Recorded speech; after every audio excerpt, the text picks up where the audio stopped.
আগামী ২৬ এপ্রিল যুক্তরাষ্ট্র ও ইরানের মধ্যকার চলমান সাময়িক যুদ্ধবিরতি শেষ হওয়ার কথা রয়েছে।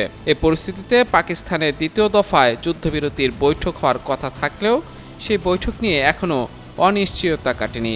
কারণ যুক্তরাষ্ট্র রাজি থাকলেও বৈঠক নিয়ে তেমন আগ্রহ দেখাচ্ছে না তেহরান। তারা বলছে, হরমুজে মার্কিন নৌ অবরোধ থাকাকালে কোনো ধরনের আলোচনা হবে না।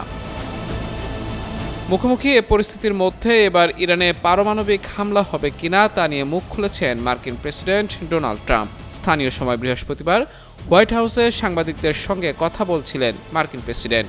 এ সময় ইরানে পরমাণু অস্ত্র ব্যবহার করবেন কিনা এমন প্রশ্ন উঠে আসে। আর এতেই ট্রাম্প রীতিমতো সাংবাদিকদের উপর চটে যান।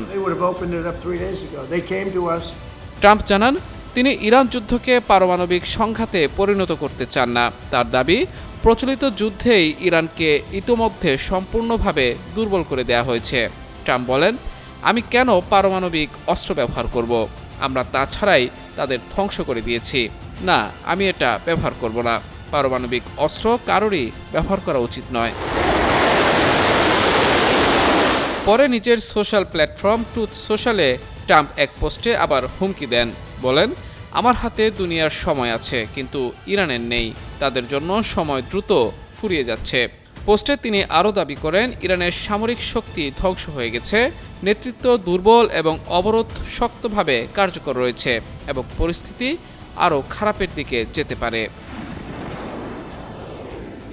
ট্রাম্পের এমন হুমকির মধ্যে যুক্তরাষ্ট্র আরও একটি বিমানবাহী রণতরী ইউএসএস জর্জ এইচ.ডব্লিউ. বুশ মোতায়েন করেছে।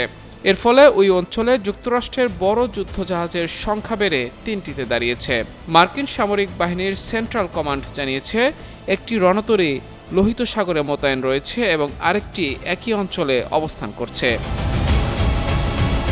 ওয়াশিংটন ও তেহরানের এমন পাল্টাপাল্টি অবস্থানের কারণে মধ্যপ্রাচ্য পরিস্থিতি ক্রমেই আরও জটিল হয়ে উঠছে। এ অবস্থায় যুক্তরাষ্ট্র ঘোষিত সাময়িক যুদ্ধবিরতি শেষ হলে আবারও পূর্ণমাত্রার হামলা শুরু হতে পারে বলে আশঙ্কা করা হচ্ছে। মাহমুদুর রহমান, যুগান্তর নিউজ।